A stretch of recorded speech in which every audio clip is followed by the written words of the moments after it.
আজকে আমরা দেখব দ্বিতীয় পর্যায়ক্রমিক মূল্যায়নের আরও একটা প্রশ্ন। চতুর্থ শ্রেণী আমাদের পরিবেশ প্রশ্নপত্র, যেখানে আমাদের প্রথম প্রশ্নে বলা রয়েছে সঠিক উত্তরটি বেছে নাও, অর্থাৎ সঠিক উত্তরটা লিখতে বলেছে।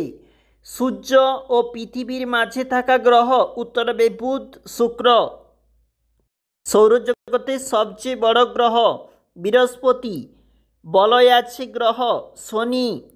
চাঁদের বুকে মানবজাতির প্রথম কে পা দেন, উত্তর হবে Neil Armstrong, Edwin Aldrin, Michael Collins. দূরবীন কে আবিষ্কার করেন, গ্যালিলিও। ব্রোঞ্জ কিসের মিশ্রণে তৈরি, তামা ও টিন। মানুষের প্রথম কাজের ধাতু কোনটি, উত্তর হবে তামা। মহাকাশে পাঠানো প্রথম কুকুরটির নাম কি, উত্তর হবে লাইকা। ভারত থেকে সর্বপ্রথম মহাকাশ অভিযান কে করেছিলেন, অর্থাৎ কে যান, উত্তর হবে রাকেশ শর্মা। পৃথিবীর উপগ্রহের নাম, উত্তর হবে চাঁদ। ব্রোঞ্জ তামার চেয়ে, উত্তর হবে শক্ত। তামা হলো এক প্রকার ধাতু।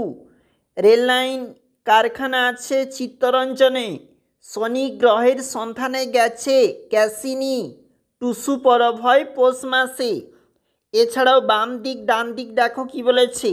মালদায় গম্ভীরা নৃত্য, পুরুলিয়া হবে ঝুমুর, কলকাতার কুমারটুলি মৃৎশিল্পের জন্য বিখ্যাত, ধনেখালি তাঁত শিল্পের জন্য বিখ্যাত এবং বিষ্ণুপুর হবে সিল্ক শাড়ি। চতুর্থ শ্রেণী পরিবেশ প্রশ্ন।